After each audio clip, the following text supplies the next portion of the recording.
Shalom, salam sejahtera. Assalamualaikum warahmatullahi wabarakatuh. Namo Buddhaya, Om Swastiastu, salam kebajikan, salve, salam sehat untuk kita semua. Adik-adik mahasiswa beserta KPPM semester genap 2019-2020, terutama dari Fakultas Perikanan dan Ilmu Kelautan. Saat ini saya dipercayakan oleh Dekan Fakultas Perikanan dan Ilmu Kelautan UKW untuk membawakan materi pembekalan aras fakultas. Nah, tema materi pembekalan aras fakultas kali ini yang dipilih adalah ekowisata bahari berbasis silvo fisheries. Nah, tema ini sesuai dengan arahan dari panitia KPPM, yaitu salah satu bentuk produk karya pengabdian adalah pengembangan desa wisata. Nah, adik-adik sekalian, sebelum kita masuk ke materi inti terkait ekowisata bahari berbasis silvo fishery, sejenak saya kembali mau mengingatkan adik-adik mahasiswa tentang apa itu visi dan misi Fakultas Perikanan Ilmu Kelautan Universitas Kristen Artawacana Kupang. Saya mulai dengan visi. Visi dari Fakultas Perikanan Ilmu Kelautan adalah menjadi pusat unggulan pendidikan tinggi perikanan dan kelautan dalam pengelolaan sumber daya pesisir dan laut, serta mengembangkan industri perikanan berbasis produk tradisional yang menyatakan Imago Dei di kawasan timur Indonesia tahun 2023. Sedangkan misi Fakultas Perikanan dan Ilmu Kelautan ada 3. Yang pertama, menyelenggarakan pendidikan tinggi di bidang perikanan dan kelautan untuk menghasilkan sumber daya manusia yang berkualitas, bertanggung jawab, dan berjiwa Pancasila.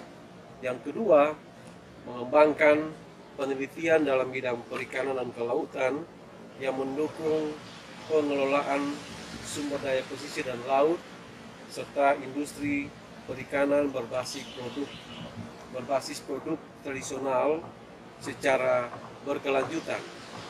Yang ketiga adalah menerapkan hasil kajian pengelolaan sumber daya pesisir dan laut serta teknologi pengolahan hasil perikanan tepat guna, kreatif, dan inovatif melalui kegiatan pengabdian kepada masyarakat untuk meningkatkan kapasitas dan kesejahteraan masyarakat.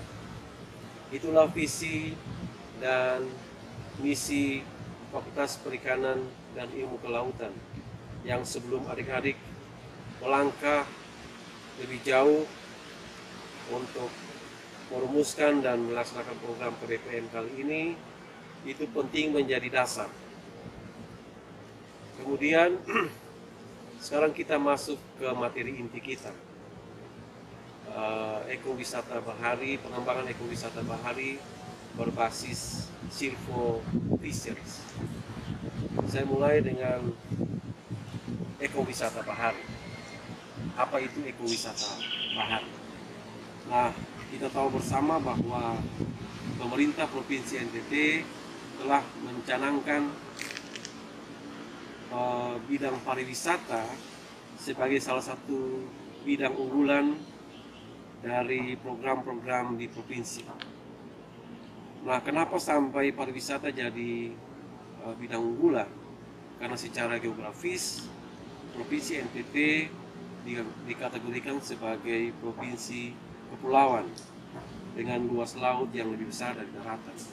Dengan demikian, maka potensi wisata bahari Provinsi NTT sangat besar, dan itu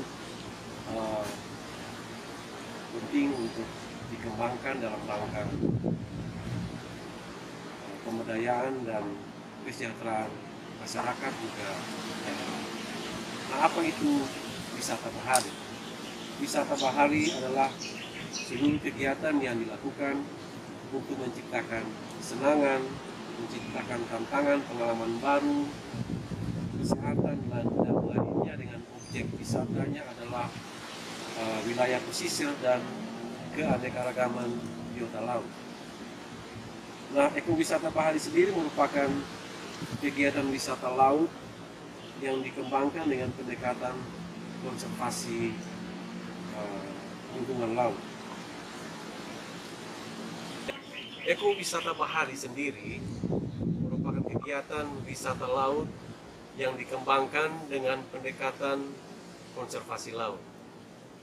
Nah, konsep pengembangan ekowisata bahari itu sejalan dengan misi pengelolaan konservasi yang mempunyai tujuan. Ada 4 tujuan di sini. Yang pertama yaitu menjaga tetap berlangsungnya proses ekologis yang tetap mendukung sistem kehidupan. Yang kedua, melindungi keanekaragaman hayati. Yang ketiga, menjamin kelestarian dan pemanfaatan spesies dan ekosistemnya. Serta yang keempat, memberikan kontribusi kepada kesejahteraan masyarakat. Jadi, ekowisata bahari itu juga harus memberikan kontribusi yang nyata bagi peningkatan ekonomi masyarakat di sekitar lokasi wisata tersebut. Nah, kegiatan wisata yang dapat dikembangkan dengan konsep ekowisata bahari ini dapat dikelompokkan menjadi 2. Yang pertama, wisata pantai, yang merupakan kegiatan wisata yang mengutamakan sumber daya pantai dan budaya masyarakat pantai sebagai rekreasi, olahraga, dan menikmati pemandangan. Sedangkan kegiatan yang kedua, itu wisata bahari yang merupakan kegiatan yang mengutamakan sumber daya bawah laut dan dinamika air laut, seperti diving, snorkeling, selancar, jet ski, dan lain-lain. Nah, ada beberapa hal yang mendasari pemilihan ekowisata sebagai konsep pengembangan dari wisata bahari. Yang pertama, ekowisata sangat bergantung pada kualitas sumber daya alam, peninggalan sejarah, juga budaya. Yang kedua, harus melibatkan masyarakat. Pada dasarnya, pengetahuan tentang alam dan budaya serta kawasan daya tarik wisata dimiliki oleh masyarakat setempat. Oleh karena itu, pelibatan masyarakat menjadi sesuatu yang mutlak, mulai dari tingkat perencanaan hingga pada tingkat pengelolaan dan evaluasi. Yang berikut bahwa ekowisata meningkatkan kesadaran dan apresiasi terhadap alam, nilai-nilai peninggalan sejarah, dan juga nilai budaya. Yang berikut bahwa ekowisata sebagai sarana mewujudkan ekonomi berkelanjutan. Ekowisata memberikan peluang untuk mendapatkan keuntungan bagi penyelenggara, bagi pemerintah, dan masyarakat setempat melalui kegiatan-kegiatan yang non-ekstraktif dan non-konsumtif, sehingga meningkatkan perekonomian daerah setempat. Nah, adik-adik mahasiswa sekalian, Kementerian Kelautan dan Perikanan saat ini tengah serius mewujudkan prinsip Blue Economy dalam pengelolaan sumber daya kelautan dan perikanan. Prinsip utama dari Blue Economy tersebut diantaranya adalah yang pertama, kepedulian terhadap lingkungan atau disebut dengan pro-environment, karena memastikan bahwa pengelolaannya bersifat zero waste, artinya pengelolaan yang tidak berdampak pada sesuatu yang dibuang secara percuma. Kemudian yang kedua, menjamin aspek keberlanjutan atau sustainable. Yang ketiga, menjamin adanya social inclusiveness. Dan yang terakhir, yang keempat, terciptanya pengembangan inovasi bisnis yang beragam atau multiple cash flow. Itu merupakan harapan dari Kementerian Kelautan dan Perikanan terkait blue economy.